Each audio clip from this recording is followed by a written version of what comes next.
This is Sports Talk, home to great debates and the hottest sports topics. Now, here are your hosts, Jeremy Farina, Justin Paolillo, and Holden Pirelli.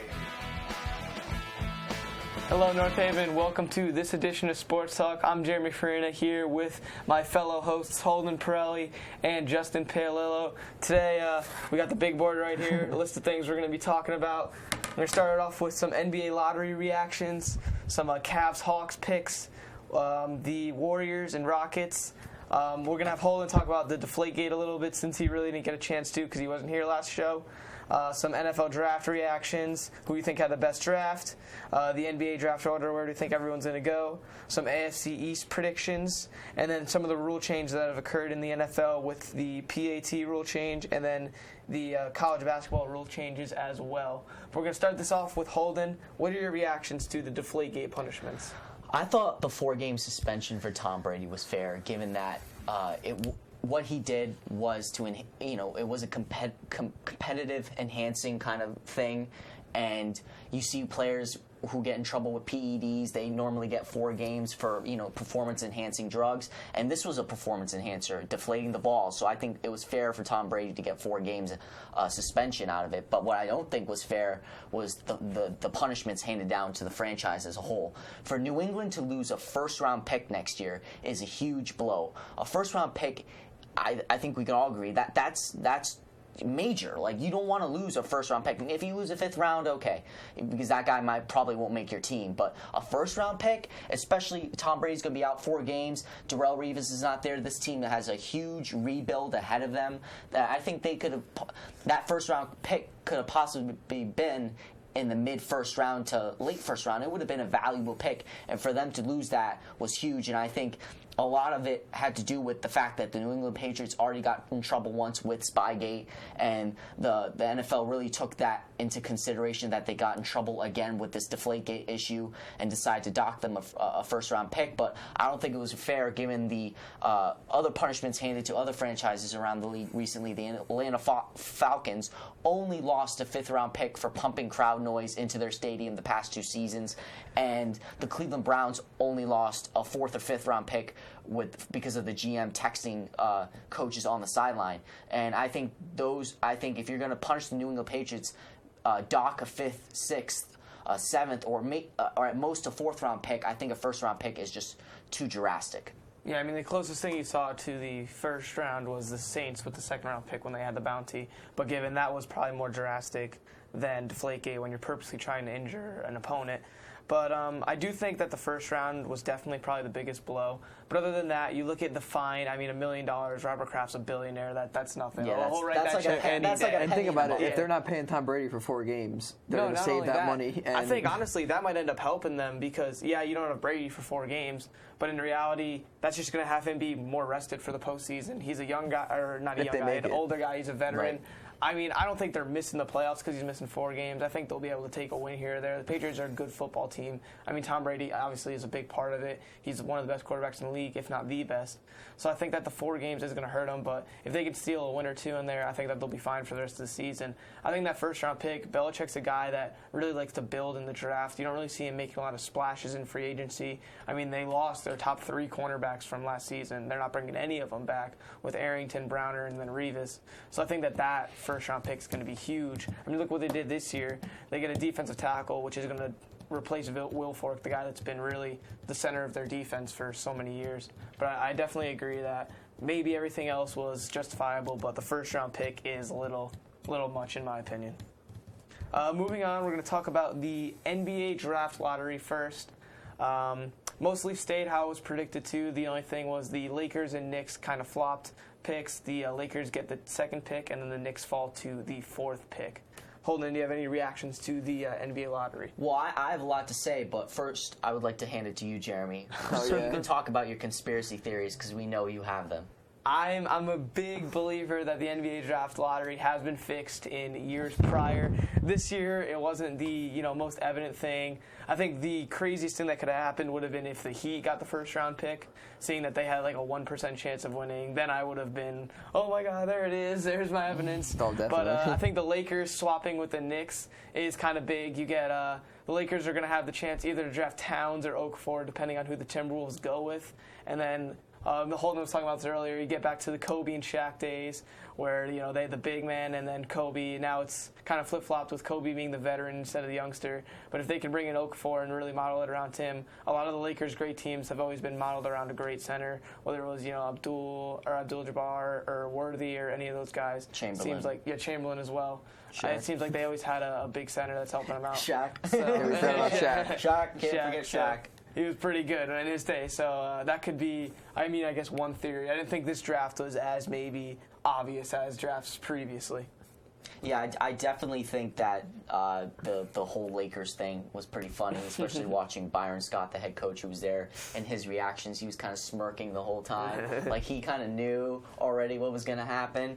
And, I definitely agree that if they get Okafor or Towns, the Lakers are revisiting the Shaq days, and now Kobe's the old guy who's, still going to probably play well, but he's the seasoned veteran who's going to tutor this a young gun in Okafor or Towns. But let's talk about the Knicks. And the Knicks had the worst record in franchise history. They lost 65 games this year, but they decided to win against the Orlando Magic and the Atlanta Hawks their last 2 games of the season, which actually skewed their chances in the lottery. If they had lost those games, they probably would have had a greater chance to maybe get the second or first pick in the lottery. Yet they won those 2 games, meaningless games.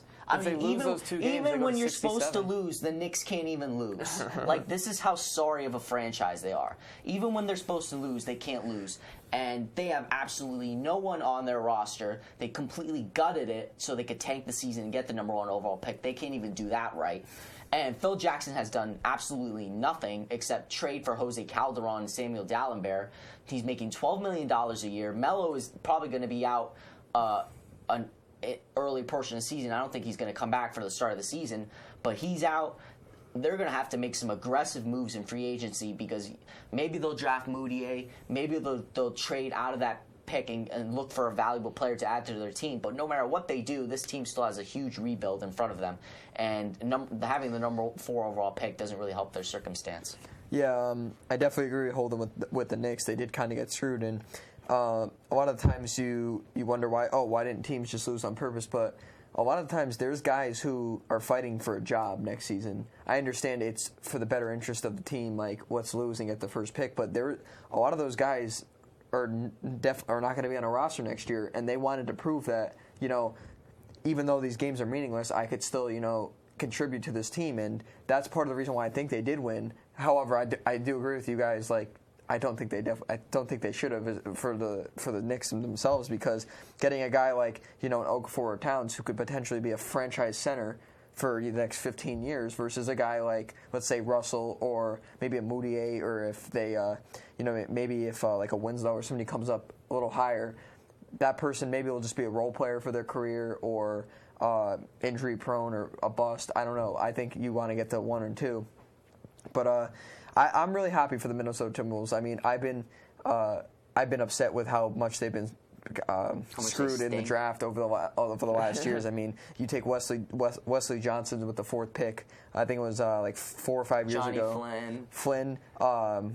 They got Derek Williams. Derek Williams with the 2. Love leaves. Then you get Bennett and Wiggins. Who they didn't really draft, but they got him in. Bennett, we don't know what he's doing. So, and they've just been screwed with the draft picks, and Rubio was the 5th pick. He's been a good player, but he's been he had the ankle injury last year. We'll see what happens. So I'm happy that the Timberwolves, they finally got that first pick. And that year with Derek Williams, who went first that year? Kyrie. I mean, if they did, and they had the highest odds that year to get the first pick, and they didn't get it. And Jeremy will probably agree that was rigged that year. The reason why they got it, 1.3% so chance. They kind of got screwed there too, because they get a chance of getting Kyrie Irving, and Derek Williams, who was a great player in college and looked like to be that next star, didn't quite fit in. He was an undersized power forward. So I'm just really happy that Timberwolves got the first pick, and they have the option. Do they want to take Okafor with the first, or do they take Towns, more of the defensive guy? I think this draft is it's very similar to the Parker-Wiggins, because Wiggins, like Okafor, was last year, if you asked anybody who's the number one pick, they're going to tell you it's Okafor. That was the same with Wiggins before. And then as the season started to progress, you see Parker. Well, I think with this draft, if you're comparing it to last year, is the most NBA-ready player last year was Parker. Everyone was saying Parker because he'll give you like 15 to 18 a night. And this year it's Okafor because he's offensively, he's really gifted in the low post. Everyone always raves about him in the low post, his huge hands, and how he can score the ball at will. Whereas Towns is very raw, a great athlete. He can play defense and contribute on offense, and he's the younger of the two guys, and he has a higher ceiling, just like Wiggins last year. Great athlete, good defender, but raw on offense, but he had a higher ceiling.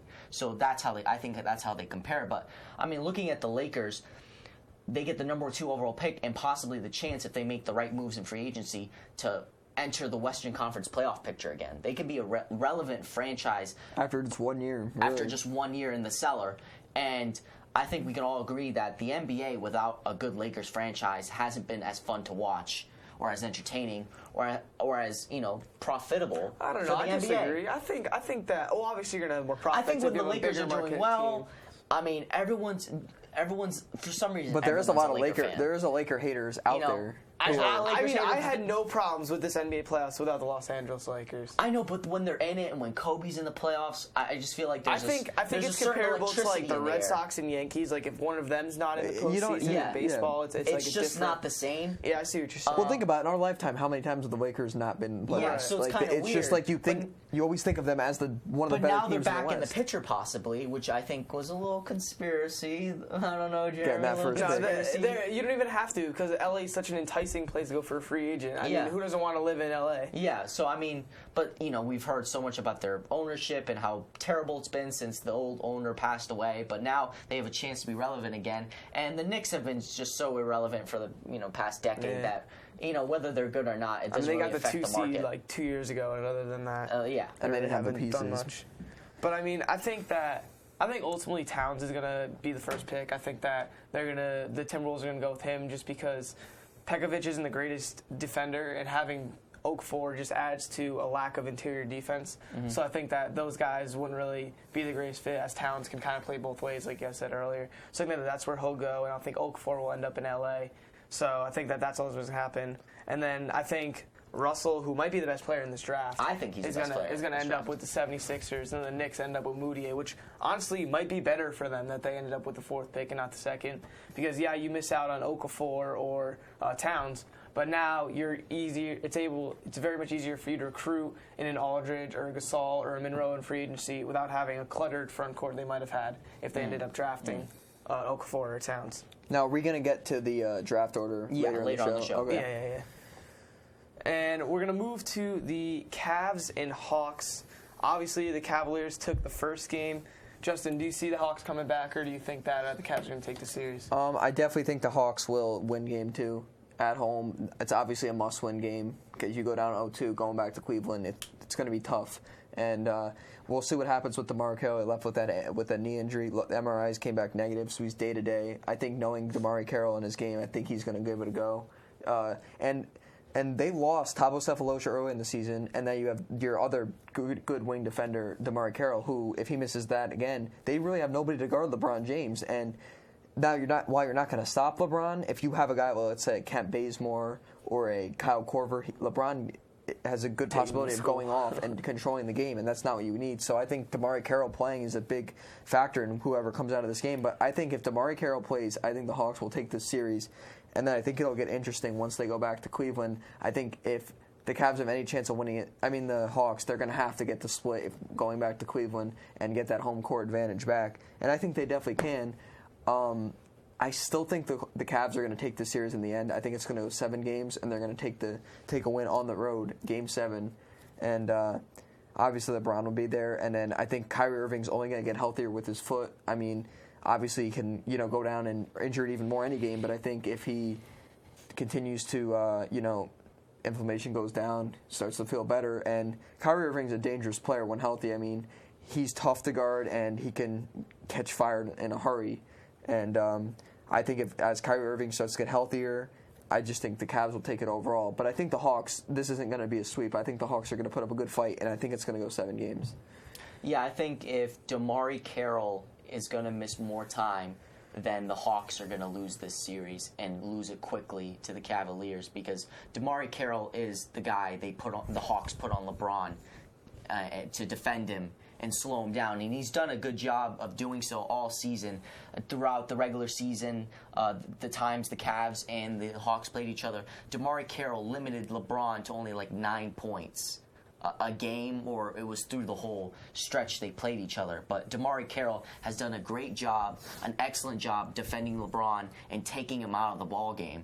And I think if he's not there, no one can guard LeBron like DeMarre Carroll on the Hawks, and LeBron's just going to go off, and he's going to rip that team apart by himself, because the Hawks don't have a guy to match with LeBron, and they don't have a star who can, score on LeBron, really. They're team basketball. They don't have a guy who they can give the ball and say, take me there. A Paul George, a LeBron, a KD, a Russell Westbrook, a guy who can score 40 points and win you the game. They don't work like that. So I think LeBron's going to rip this team to shreds if DeMarre Carroll's not standing in front of him.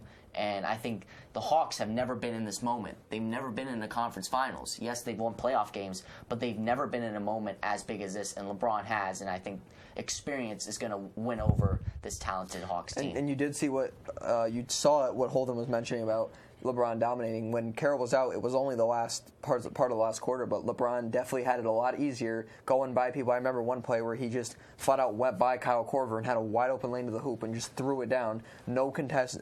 And if Carroll's there, yeah, maybe that play still happens, but he's going to make LeBron work harder for it, maybe stop the play. So yeah, We've seen it with when the Heat played the Pacers. It was Paul George. They put on LeBron to slow him down. When the Jimmy Butler on the Jimmy Butler on LeBron. When the Heat played the Spurs, Kawhi on LeBron. The Hawks have a guy in DeMarre, but he's hurt. So if he's a no-go for Game 2, they're not going to win that game. And even if he is a go, he's not going to be 100%. Right. So that's going to limit his defense as well. And LeBron's going to take advantage. Yeah, absolutely. I think I got up with the Cavaliers in this one, especially if J.R. Smith is going to be as hot as he was in Game 1. I mean, it seems like whatever night it is, you're either going to get a really good J.R. Smith or one that's way off, throwing up crazy shots that just aren't helping the team. So it really just depends on what night it is with him. Obviously, LeBron James and the experience is huge in any conference finals or the finals, whatever it is. That's going to be huge for that team. We might see something like that when Golden State plays Cleveland if LeBron's a better player. If we do think Golden State and Cleveland will be the finals matchup, see if that can affect it. But as it goes for this series, I think that the Cavs will win it. I'm going to say they'll win it in 6. I like the Hawks. I like what they do. I like the team basketball. But it seems that when you're lacking a guy you can really give the ball to and trust down the stretch, maybe a closer or someone that you just feel, like Holden said, that can win you the game, it seems like it's hard, because if your whole team goes cold, there's no one that you can really trust to hit a big shot. And even Kyle Korver's been struggling. He struggled in the Wizards series, wasn't really able to get anything going from behind the arc, and I think that really hurts him, because it really helps him space the floor if he can get going. And if he's not, it seems like it's kind of more cluttered and makes it harder for guys like Horford and Millsap to score. So I think that ultimately the Cavaliers are going to take this series, and especially if Carroll's out, that's going to really hurt them defensively. And this Hawks team, everyone's raving about them being the Spurs of the East. The Spurs play both ways. They're good on offense and they're good on defense. The Hawks, it's the complete opposite. They're number 1 on offense. They were the number 1 rated team in the regular season on offense in total points scored, but they only ranked in the mid-20s for defense. This team is not good on team defense, and the Cavs, on the other hand, during that Bulls series, the Cavs turned it around with Mozgov and Thompson. They really locked down the Bulls defensively, and they're in form defensively right now, which I think slows down a Hawks team on offense. And then you got guys like LeBron, JR, and Kyrie, and even a Tristan Thompson who can go in there and score buckets on a weaker defensive team in the Hawks. I do think a lot of the credit that, obviously the Cavs did play much better defense against the Bulls, but I think a lot of it did have to do with Pau Gasol being out. That was definitely big. Did big for the Bulls. Yeah, he's a 2010 guy. And yeah, absolutely. That's especially in the interior. They didn't really have anyone, you can't go to Noah to score consistently for you. But anyways, we will move on to the Western Conference Finals, where the Golden State Warriors are taking on the Houston Rockets. Holden, what do you think about it? You think the Rockets can come back after losing Game 1? That's just tough. I think if Dwight's a no-go, this is another injury that's huge. You know, we have DeMar Carroll with the Hawks, we have Dwight Howard with the Rockets. If Dwight's a no-go for Game 2, even if he is a go, if he's not 100%, the Golden State Warriors are going to rip apart the Houston Rockets. The only way the Houston Rockets are going to win is if James Harden gets hot and gets hot early, and he's consistently hot throughout the game and has a monster night and puts the team on his back. Otherwise, the Warriors are too deep. They got stars. They got 2 stars at every single position. They can beat you with their bench, which I think is super important in the playoffs, because I don't think the Rockets really have a bench. They only have a good starting 5. Once they get to that bench, that's when they lose some of their potency on offense and defense, actually. But the Warriors are just too deep. They're too versatile. They can put Draymond Green at the 5 and still lock you down defensively. I think this team without Dwight, they're going to tear this team apart inside, down low, and then that's going to open up things for Steph Curry and Klay Thompson to rip it from long distance. Yeah, I do think the Rockets will win the series. Game 1, I felt like they controlled. I think it was Jeff Van Gundy said it. It was Mark Jackson, the former coach of the Warriors, said, you know, the Rockets should have won this game. They outplayed the Warriors. I would say 75% of the game. I don't want to say the Warriors got lucky. I think the Rockets, it was a combination of the Rockets kind of falling off with Howard going out with a knee injury. You know, they hit a couple threes towards the end, the Warriors, and it got the crowd into it. But the Rockets were up, 19 in the second quarter. And I'm thinking, oh, wow, they're dominating. This is over. And I was telling Jeremy, I changed the channel, turned it on literally 5 minutes later, and it was a tie game. And I was like, are you kidding me? Like, I'm sure they hit 5 threes in a row or something, but it's possible. It's Steph Curry and Klay Thompson. Definitely, but I do think the Rockets will. I think they're going to take Game 2 tonight, with or without Dwight Howard. I think they're going to take it because they played very well in small ball when they had Terrence Jones at the 5, and then they would either have Josh Smith, Trevor Reese at the 4. You have Corey Brewer to come in. Obviously, Harden's going to do his thing, and Harden was hitting big shots against one of the better defenders in the league in Klay Thompson. Thompson played perfect defense, and Harden just put it in the net. Obviously, he could struggle in an enable, but I think Harden's going to keep his game high. And I think Dwight Howard will give it a go tonight. He's not going to be 100%, obviously, but he does add that huge mismatch down low. Yeah, but not having Dwight there eliminates a lot of what James Harden likes to do, because he loves to drive to the paint and either get to the free throw line and finish at the rim, or throw a lob to Dwight, or dish it out and kick it out to one of his three-point shooters. Now you're getting rid of Dwight in the pick and roll, so now he can't lob it. Now he's going to have a more difficult time driving to the rim because teams are going to shift their defenses toward him, and he's going to have a tougher time finding those open shooters if there's 3 or 4 guys surrounding him. And I think not having Dwight there is huge, because in the playoffs, you need a minimum of 2 stars to win you games. You need 3 to get you over the hump. And right now, the Rockets only have 1 if Dwight's a no-go. Yeah, I think that a lot of this series is going to come down to if you can get a big performance from either Trevor Reese or Josh Smith if you're on the Houston Rockets side. I think that Golden State's just a better team. It seems like all around, their starting 5, their bench, they're just so deep, and it's so hard to contend with them. Honestly, I feel like the Rockets is just such a mismatch for them. I'd honestly rather see a Spurs team in this, or even a Clippers team, I feel, would have a better shot at taking out Golden State. I wouldn't be surprised if this was a clean sweep. I think the Warriors are just that much better than the Rockets are. I don't know. I saw that dominance in the first half. I was like, well, that's what I'm saying. James Harden has just got to put that team on his back, and he's got to score 40. Right, but if he fizzles out early or has a rough start, it's going to be tough to come back. They're not going to win the game. He needs to dominate each quarter, which is a tall task. And I like what you said, Jeremy, with either Trevor Reese or Josh Smith has to step it up. That's huge. Because even with Dwight healthy, you need that third guy. They can't do it by themselves. Right, it's not going to be Trevor because he's the defender. He's the corner 3. Defender. He's not going to be. He's the corner 3. He's going to have his hands full guarding one of the scorers on Golden State. And then you look at Josh Smith. That dude is J.R. Smith meets a little bit of defense. He's a good defensive player, but he's like J.R. Smith. He thinks his three-point shot is the best thing since like sliced bread, and he'll like take his three-point shot rather than giving the ball to James Harden. And I think when you have that kind of mindset, you're going to lose. And there was a couple plays in Game 1 where if Howard was on the court, this game would be much different. In the last 2 minutes, James Harden drove to the hoop. I think they were down 4 at that point, and he had to throw a bounce pass to Josh Smith off the pick and roll, and I think he lost it, or Klay Thompson got a hand on it or something. But if that was Howard, it's a lob to the rim and a finish. Instead, with Smith, you have to give a bounce pass, gets deflected, either Smith doesn't catch it or whatever. So if Howard's in there, that's 2 points. And plus, under the 2 minutes there, it wouldn't be bad to have Howard because you can't foul on purpose. It's a technical foul. So Howard would be so valuable there in the in the end there. And then you'd have to bring Bogut in, who's an offensive liability. Instead, they would have Green at the 5 against Terrence Jones, and he's a good offensive player. So they had 5. The Warriors have five offensive great players on the court. Versus if you have Dwight, you have to bring in Bogut, and then you only have 4. So I think Dwight just plays a big role in this, and I think if he's healthy tonight, which I think he will be, I think the Rockets are going to take this, and I think it's going to go 7. I think James Harden's going to have just one of those games. They're going to go to Game 7 in Oracle Arena. Place is going to be going nuts, and I think James Harden's going to drop 45 or 50. Are you saying Houston wins the series? Houston wins.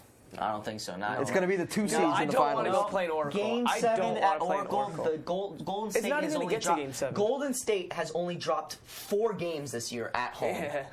It is extremely hard to win in Oracle, and when you don't have a second guy to rely on, Golden State is going to swarm Harden and make it difficult for him. But I mean, I just saw how they played before Dwight got hurt. They controlled that. Dwight is even hurt if now. Dwight's there. He's not going to be 100%. He might not even be close to 100%. And they're just going to play small ball, the Golden State Warriors. They're going to put Draymond Green at the 5 and have him constantly cutting to the rim and beating Dwight to the point. I can honestly see this game a sweep. Or a series. At least a 5-game series. I can see it being a very quick series. Because Golden State's just so versatile, and they're healthy. They haven't had a major injury all year. Yeah, that's what it is. It comes down to that. And the other thing is, too, Klay Thompson hasn't showed up at all in the playoffs. And, I mean, think about it. If he, goes off. He hasn't had to. I mean, they're just so deep. He hasn't even, played decent. He's just played bad. If he has a big game. If he drops 20. It's over. That's the thing. I mean, it's over. Game match point. But I'm telling you, Game 7, I'm calling it. James Harden's dropping 45. And winning it's not the game even getting to 7. They're going to 7. It's literally not getting to 7. They're winning tonight. Anyways, the Rockets are winning tonight. Moving on. We're going to talk about NBA draft. We'll say, give me your top 5. We'll start with Justin. All right, my top 5. I do think the Timberwolves are going to take Jahlil Okafor with the number 1 pick. I just feel like they like that type of player, like a Wiggins who is, or not like the Wiggins who was projected. The talent's there. He's ready to go, jump right in. I like Towns going to the Lakers. I mean, I think the Lakers 1-2. It's going to be whoever the Timberwolves don't take. I think the Lakers would just take the other. But I like Towns there, especially if they try to get Love in free agency. You want a defensive guy to play with Love. 3 to the Sixers. I like Russell, D'Angelo Russell. I think he, especially with Noel and Embiid down low, offensive liabilities. I think you need a guy like Russell just to come in and just score. Just flat out score. That's all you need him to do. 4, I like Moutier going to the Knicks. Again, I think it's a high risk, high reward kind of thing. He could turn out to be a bust because he obviously didn't play in college and he only played 5 games in China, so he could be a big bust. But his ceiling is very high. His ceiling is like a Russell Westbrook type player. So I think if he gets going, he could be a point guard for the future. And you already got Melo there. And then at 5, I still think Justice Winslow is going to go 5 to the Magic. I just really like what that could do for the team, and I hope they take him. I just think that would be the best move for them because he would just be that defensive player similar to like a Jimmy Butler or like a Kawhi Leonard at his top level. But he'd obviously need a couple years to develop like Butler did. Are those the top 5 best players in the draft? Do you think overall? I would agree with that. I think so. Yeah. I mean, you can make the argument, Cauley Stein he has a high ceiling as well. Some people are even going to say, Frank Kaminsky could also be like one of the. I think he might be like the steal of the draft. Maybe go 18th or 19th and impact the team big time. He's the American Dirk. That's exactly him. And I mean, Dirk obviously went 9th overall, so it wasn't like he came out of nowhere. But it could be a similar situation to that where because think about it, Dirk now. He would have gone 1st overall that year if they knew what he was going to become, So he almost was a steal going 9th. I mean, Paul George was 9th. He was a steal, or 10th. Yeah, I mean, I think with my draft, I have Towns going number 1 because I think after getting Wiggins last year, the Minnesota Timberwolves are pretty confident with their philosophy of collecting guys who are great athletes and who are great defensive players coming into the league and developing offense, over the course of a long period of time. And Wiggins, when he came in, tremendous athlete, best athlete in the draft, tremendous on-ball defender, wasn't really great offensively, but over the course of the year, finally averaged 16 points a game at the end of the season. He really got it going towards the second half of the season offensively, and I think after the Timberwolves saw that, they're confident with drafting a guy in Towns who's a great athlete, can get it done on defense, and has shown some flashes on offense, similar to what Wiggins did in college in terms of showing flashes on offense. And they need an interior defender because Pekovic is undersized as a center. And he plays no defense. He plays no defense, given that he's undersized. So they need a guy who can protect the rim for Minnesota. And I think Jahlil Okafor goes number 2, a dominant player at the 5 position. He's probably one of the best low post players we've seen coming into the draft, and he's gonna give the Lakers instant offense and help share the burden with Kobe Bryant. And being 7 feet tall, I think he'll do a decent job protecting the rim. I see a lot of Brook Lopez in him. He can give you 20 a night, but he's not going to really, be a great rebounder. He'll maybe average like 7 or 8 boards a game like Lopez does. He's really not physical on the defensive end. But I think the best player in this draft is going number 3, D'Angelo Russell. 6'4", 200 pounds. I see like James Harden in waiting. He's got that left-hand shot too. He's a lefty. He played the point at Ohio State, but he's really a shooting guard. Right. He's 6'5", so he has the size of a wing. He's exactly the same. That's exactly James Harden. Averaged 19 points, 5 assists, and 5 rebounds, which is basically like what James Harden averages. Obviously, it's 20 plus, 8 assists, and 5 boards with less minutes. Yeah. With less minutes.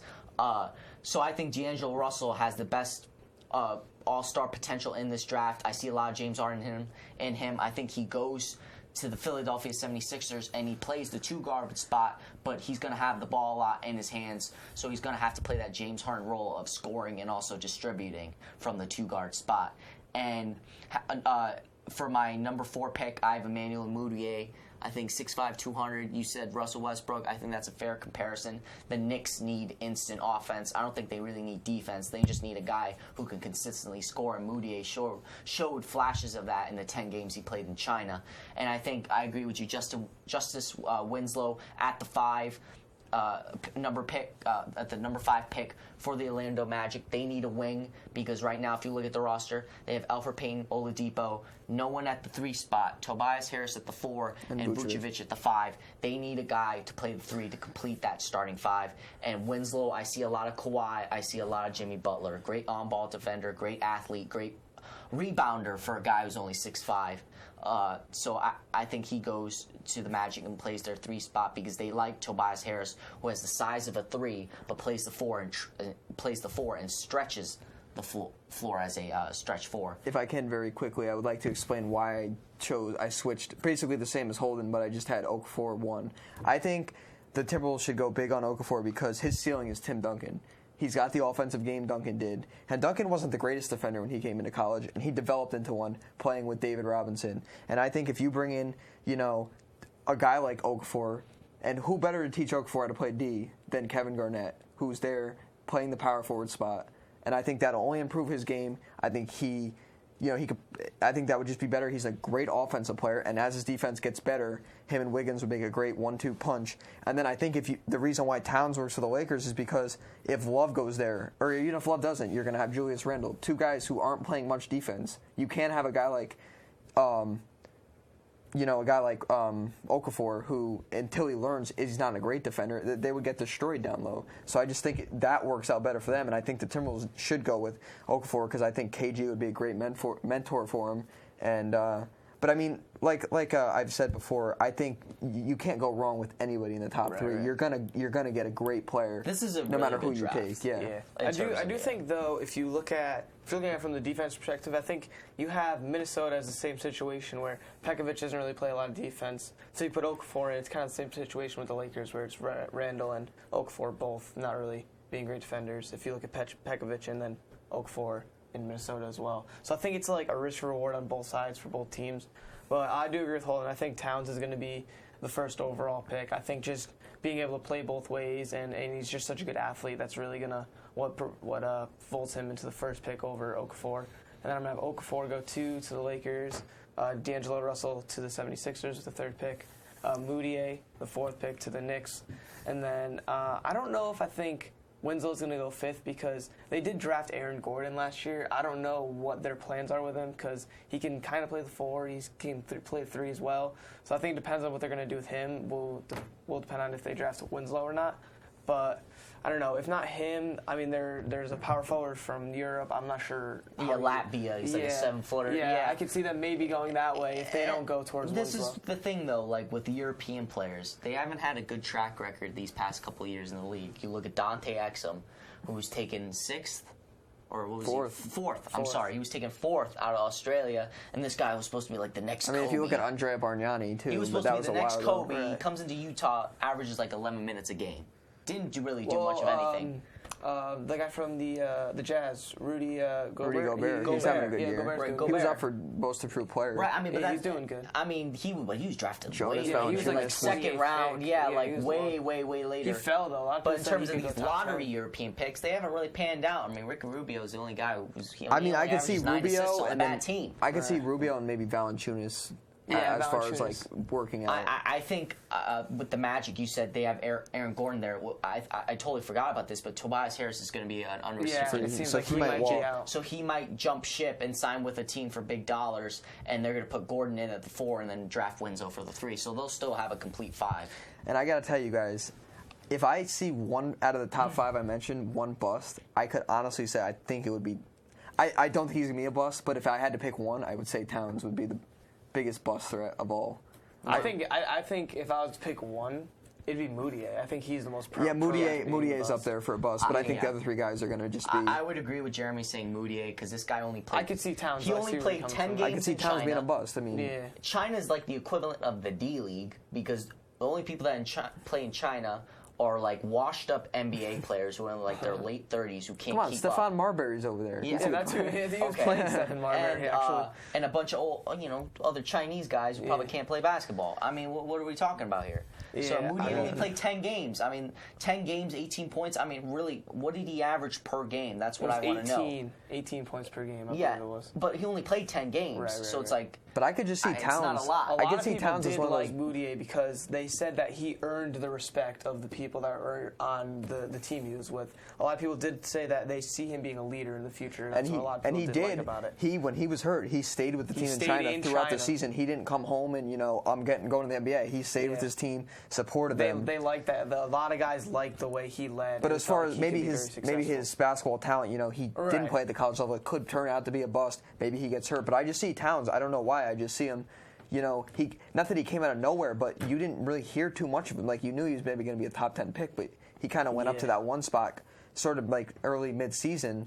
Well, I think he earned a lot of his stock in that Notre Dame game in the tournament when he had that big game. But you look at that team, Notre Dame was the smallest team in the tournament, and he's being guarded by a guy who's 6'8", only for half the game. And he's 7 feet. And he's 7 foot. I think a lot of that game, which was what a lot of guys were, look at what he can do offensively. I think he had 20-something points in that game. But, if he goes up, a lot of that came in that game. Given that he averaged good numbers in limited minutes, so they do a whole analytical thing. What can this guy average per 36 minutes? And with him, it's like a monster number. And he's young. He's 6'11". He's bigger than Okafor, in my opinion. Not in terms of height, but weight, girth. Yeah. And he can get it done defensively.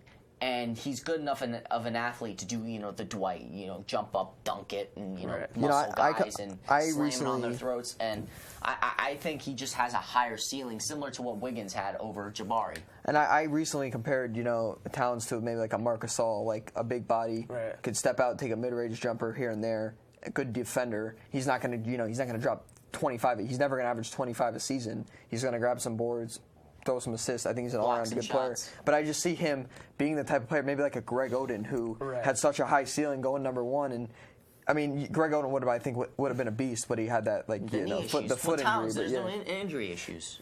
Yeah, but Oden didn't have injuries until he got into I think if you're looking at my top 5 best players available, I think I'm putting Cauley Stein at 5 at this point. I think he's so good defensively. He got better. Yeah, I think freshman year he was like undrafted. Second round. And the improvement you saw from freshman to second sophomore year to junior year, and he's a junior now. Yeah, I think with him though, that's big. He's filled out. Like he came into Kentucky as a 7-foot freshman, but he was very skinny. He was very lanky, and he was he could get bullied in the paint and thrown around by these bigger guys. Now 3 years weightlifting, strength and conditioning, he's filled out and he's got a man body now. So now he can hold his own, and his versatility on defense is huge. He can guard any any 5 positions on the floor, and he's 7 feet tall, which is like amazing. He's kind of like a JaVale McGee type player. Right. And you can just see the change. You look at pictures freshman year to now, he just looks so much bigger and that maturity and so much level more powerful. as well.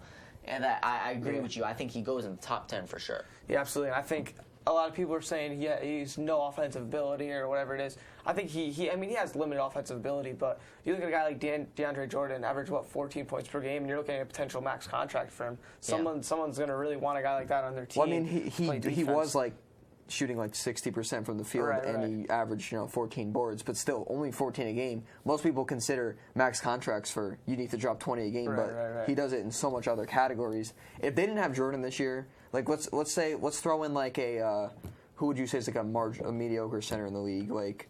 Put Jonas Valanciunas. What if they had Spencer Hawes in there instead of? Oh, they wouldn't be in the playoffs right now. Right. If put in Jonas Valanciunas, they wouldn't be in the playoffs either. It's because he was a big deal on that team. Given Jordan's performance this year, he has established himself alongside Dwight as the best big man in the game. And I'll tell you right now, they're almost looking to go with him over Blake. There's rumors that it's going to be a Blake for Durant trade, straight up.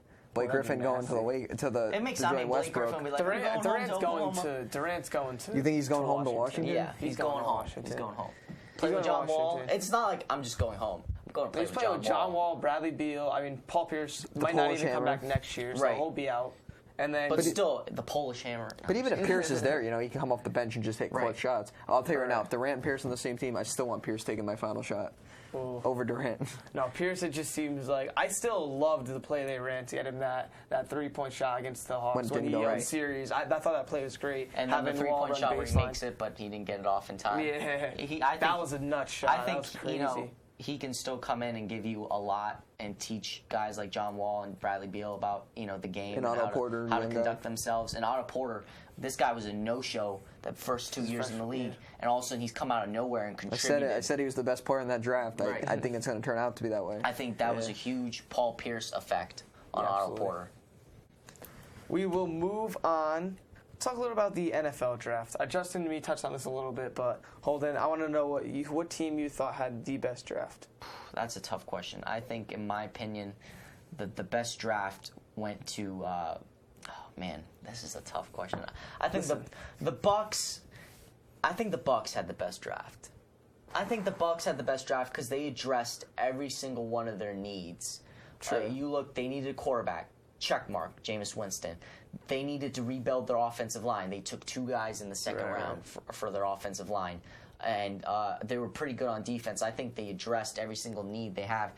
And I think they had the best draft because to get 2 linemen in the second round who had second round grades, who were worthy of those grades, and one guy, and to get 2 of them. I mean, they were both high second round guys, and they got one of them in the late second round. I think that was a great move by the Bucks. But if I'm thinking of maybe another team, I really don't know. I think with this draft, it was a very need-based draft. Like, there was no team that really took a guy that was, like, the best player available. Well, I think the Jets did do that by getting Leonard Williams. Yeah. They didn't really need the defensive line. You know what? I totally forgot about the Jets. I think the Jets is the best draft. I think the Jets had the best draft. Yeah, definitely. The Jets and the Bucks. But I think the Bucks have the most likely to have a bust with Jameis Winston. Because any first overall pick could be a huge bust. I think Jameis is obviously huge. I think the Jets had the best draft. I think the Bucks had the best getting what you need. Right, whereas the Jets had they got just the straight up best players. They might have got the best player in the draft with the 6th pick with Leonard Williams. Leonard Williams and Mohamed Wilkerson hasn't been showing up for training camp, OTAs and stuff. He wants a new contract. He's probably either getting traded or going to get some I think contract. they took Williams so he could slide right in. with an eye on either re-signing Wilkerson. If that doesn't work out, we got Williams. We can trade you for a first or a second round pick, and that was a great move. I think Leonard Williams is going to come right in and play the 3-4 defensive end spot and contribute with Sheldon Richardson and all those other guys on defense. Yeah, absolutely. And they got Devin Smith at wide receiver, who I think was a first-round guy. I think he's like Torrey Smith, but with better hands. Torrey Smith, who's now on the 49ers, but he played with the Ravens for for all of his career prior to going to the 49ers. A deep threat, great hands, basically Deshaun Jackson, too, in terms of getting yards per catch. Averaging 17 to 20 yards per catch. And the Jets don't have a receiver like him, a deep threat, a vertical guy who can stretch the field. They have Brandon Marshall. They have, not Percy Harvin, he's gone. Decker. But both of those guys are possession receivers, 6'3", 220, guys who can just snag the ball on third down and out-muscle smaller corners. But they don't have a guy who can, run down the field. Just sprint down the field and just get a Hail Mary. And then they drafted Bryce Petty, who I think at 6'3", 240, he's a big quarterback. He's got a huge arm. Played in a spread offense at Baylor. Didn't really do a lot of pro style system things, dropping back 3-step, 5-step. But I think he can learn on the fly because he's got a cannon for an arm. I think one of the biggest things they did throughout the whole draft is, in essence, you draft Zach Stacy for a 7th-round pick by... they got Zach Stacy, too. That was a great move as well. They had 2 7th-round picks. And they already have, a bunch of running backs. Yeah, I mean, that backfield... it was good with Chris Ivory and Bilal Powell, and then they added Ridley, and now you're adding Zach Stacy to the mix. Which basically means we're never really going to throw the ball. We're going to throw it. I think they should go back to when they were contending for AFC championships with the ground and pound. They're going to go to the North Haven single wing. That's what's going to happen. It might work. And now they have enough running backs to make it happen. And now if you do have to throw, you have the guys. Zach Stacy's going to be the quarterback / running back number 1. Ridley will be the running back number 2. Oh, man. They'll have a fullback. Gino's going to be just standing out there. He's just going to be with the clipboard and and then he'll come in occasionally on third down. Gino won Coach of the Year this year. No, I think that wide receiving core is pretty underrated because you have Marshall and Decker. But I think Jeremy Curley is a very good solid receiver. They're loaded on offense. Yeah, absolutely. They just need a quarterback. And hopefully Geno Smith, he was declared. He's a Pro Bowl. He's a Pro Bowler. He was declared the starter by the offensive coordinator just yesterday. He thinks he's a Pro Bowler. He's going to start. He says, I'm going to be the best quarterback in the league one day. I doubt it. So this dude's I appreciate the confidence, Gino. You just got to prove it. You got to just shut up, Gino. You got to close your mouth. Look, I think the single wing is a realistic scenario because they have 4 running backs, so they can burn through those guys. I mean, they really could be their speedster. Yeah, they really could. They could burn. I mean, Stephen Ridley could be he's the speedster. They got the heavy hitter. They got the Tom Gallagher and Zach Stacy. They got the Cole Pecor. Yeah, you got 2 Tom Gallaghers with Chris Ivory as well. Yeah, I mean, they can literally do the single wing. Now, and they have enough running backs that Max they get Medina? burnt out. They can just put Max Medina. We're getting Bilal Powell. That's Max Medina. Yeah. Now, it's very off topic. If they kept Percy Harvin, he could have played the wing. No, listen. And been the guy Percy Harvin's on the Bills, and that's my team now. Oh, Justin, did the Bills have the best draft? Yes, they do, but... Bills had no draft. Very off topic. Dwight Howard will play tonight in Game 2 I don't with an care. injury. It's a sweep. Now, I know you're a big fan of Dwight Howard, Jeremy. You love his game. What did I say last time? The Grizzlies were done, and what happened? Listen. If Curry didn't hit that prayer 3, they would probably be playing still. Justin, what do you want to put on the line? I bet you the Warriors sweep the Rockets. No, they definitely don't sweep. Who had the worst draft? The worst draft? Bills. Would you say the Jaguars, just how things turned out? Dante Fowler Jr. Well, I don't think you can blame it on an injury because, there's no way of knowing that. And he could miss this year and turn out being great. The Colts probably had the worst draft. They took Dorsett with that first-round pick. They didn't need him. They have enough weapons. They needed to take a safety. Also, because, Andre Johnson's maybe got 1 or 2 years where he's going to be a legitimate threat. After that, you got T.Y., and really that's it offensively. They have 2 tight ends. True, but I'm saying at the wide receiver position. I didn't agree with that selection. I felt like they should have went with Funchess from Michigan. I think he was the better receiver at that point. But, I see where they're going with Dorsett. But I mean, a guy from University of Miami, Reggie Wayne, turned out pretty good. The last guy they drafted. So I just would have taken a safety because they're really 1 or 2 pieces away from a winning Super Bowl right now. I think they should have taken a safety because they don't have anyone on defense back there. They cut LaRon Landry. Mike Adams is 35 years old. They needed he could a safety. do it. Yeah, so I mean, just That's Dorsett was just like a luxury right now. He might prove to be valuable, in the coming years when guys like Andre Johnson retire. But right now, they don't need him.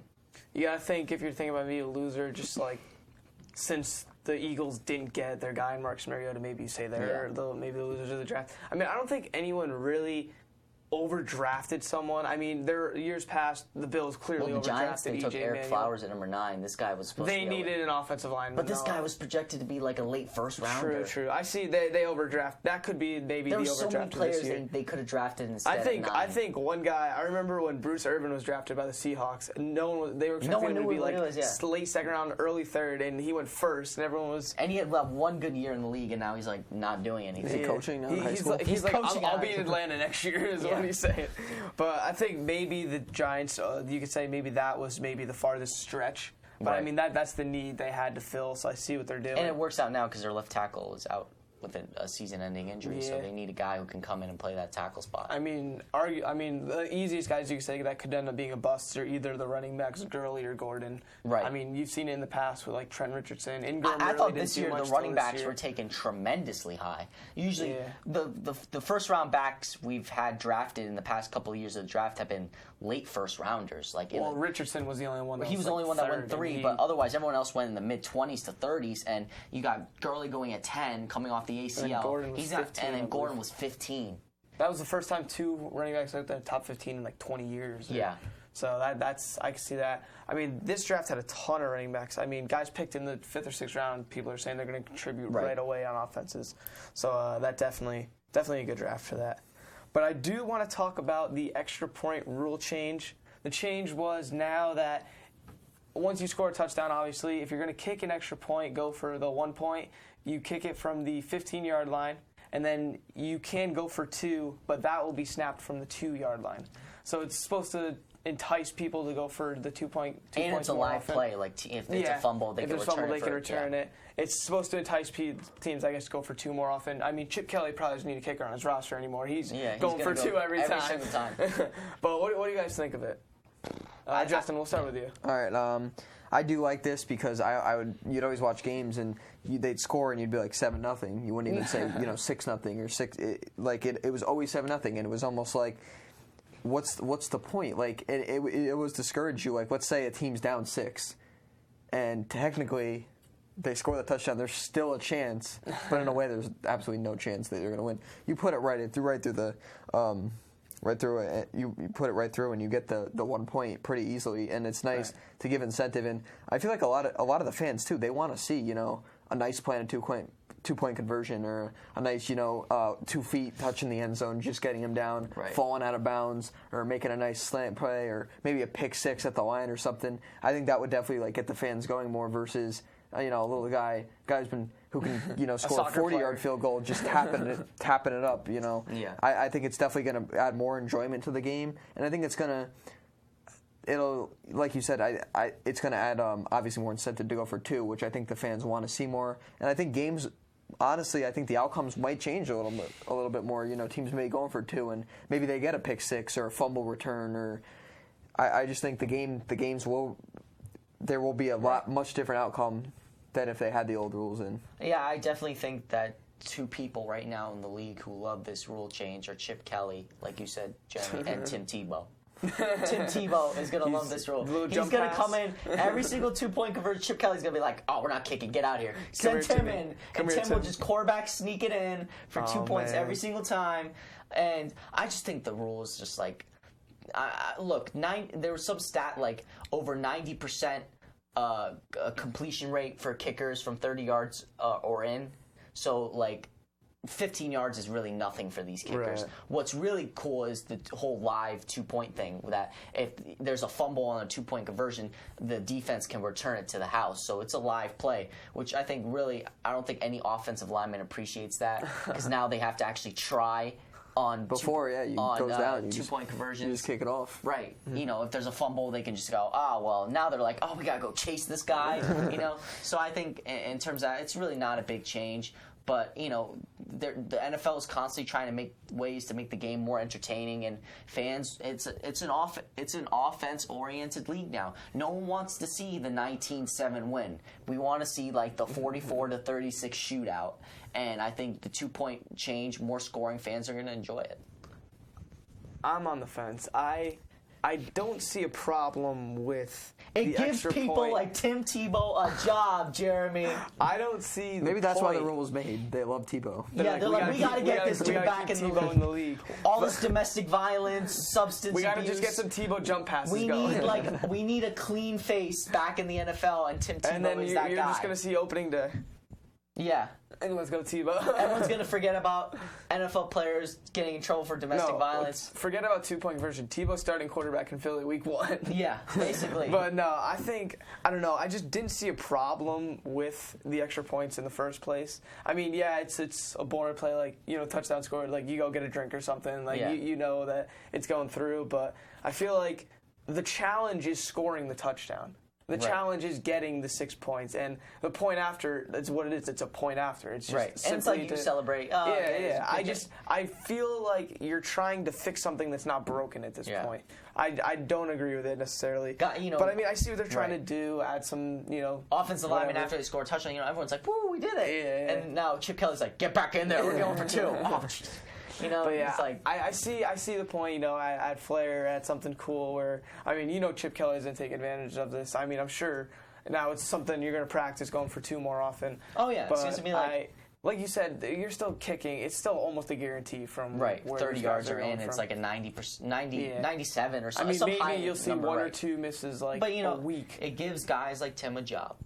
And in the league, that's it. That's what the fans want to see. Tebow's got a job. We're accepting any rule change. In a league where Goodell has taken so much flack for the domestic violence, Ray Rice, the cocaine, all these drug problems, marijuana, the league has been looking pretty bad lately. To bring a guy like Tim back into the league, your saving grace. Thanks. The angel from the sky. Thank you. Everybody's going to start squatting again. Everyone's going to, just talk about Tebow and forget that, Ray Rice slapped around his wife.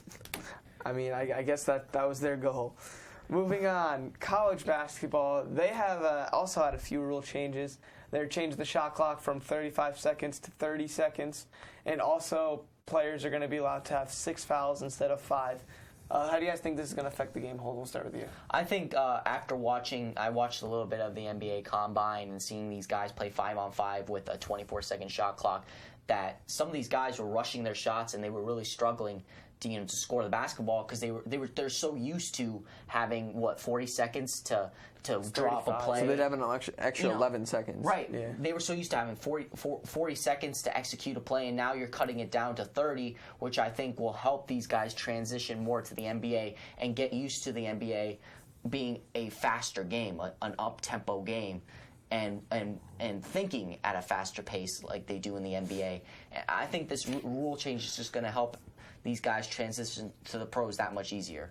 Absolutely. I might have an NBA bias here, but I think you need to bring it down to 24 seconds in college because you're already playing 8 less minutes. So if you bring down to 24 seconds, there's going to be more possessions. Like, I've been tired of watching college basketball where, because there's not much scoring. There's 3 minutes left in the game, and there's 6 possessions left in the whole game because it's you hold the ball, you take a jump shot, and then if the team gets an offensive rebound, forget about it. A minute goes by and one team's touched the ball. Versus the NBA, a minute can go by and there could be 10 points scored, especially as you see in like the Warriors series, Right. And but I really like the 6 fouls because I feel like, especially like watching the NBA, and I'd watch it at college, I'd be like, oh, he's fine, he's got 4, 2 left, but really he's only got 1 left, and it seems like it'd go by a lot quicker, and then maybe when those guys transition to the NBA, they may be like a little more conservative on defense because they're used to only having those 5 fouls. So maybe they'll give up a layup instead of going after it, forgetting that, hey, I have an extra foul to use here. So I think. But then again, though, you can make the argument that, let's say, well, what about the guys who aren't going to the NBA? It doesn't even matter about the long shot clock or the 6 fouls because that's just how college basketball is played. Affects the game. I mean, look at championship game that occurred Duke and Wisconsin, Jahlil Okafor was in foul trouble immediately, and he couldn't really play the rest of the game. That had a huge effect. If he has one more foul, maybe Coach K puts him in for 5 minutes. He didn't have him in prior. I think that the 6 fouls definitely will help the game. So will the 30-second shot clock. I don't know if it needs to go down to 24 yet. I like the amount of like playmaking that goes in. The guys call the play. It seems like it always works out well. I didn't find myself watching the tournament this year really thinking the game was so much slower than the NBA. I mean, at times if a team plays very slow, well, you look at like a team against Syracuse's zone, they're just swinging it for 32 seconds. I can see where you're coming from, but not during this tournament did I really have a moment where I felt that it was really excruciatingly But that was the boring complaint to watch. all year. Like, oh, God, college basketball scoring has just gone down tremendously these past years. Like, the average scoring total for games was just dropping every single year. Now this rule change, teams are going to have more possessions, more opportunities to score the basketball, and that trend's going to get reversed. More probably. free throw shooting because there's going to be more fouls. I think 24 is just a huge jump because you're asking guys coming out of high school who never played with the shot clock, because I know North Haven, they don't play with the shot clock. Some states have a shot clock. But some Connecticut states doesn't. don't, Yeah, right? some states so don't. now these guys coming out of high school, never played with a shot clock, they're going to play with a 30-second one. If you just throw them into the fire pit and play them, and they play with 24, like I gotta cut you guys off because that's all we got for this show. 30 seconds is fair. Next time, 30 seconds is all fair. you guys 30 seconds from now on to answer any questions I give you. That's all we got for this Sports Talk. No, We'll see you 24. guys next week.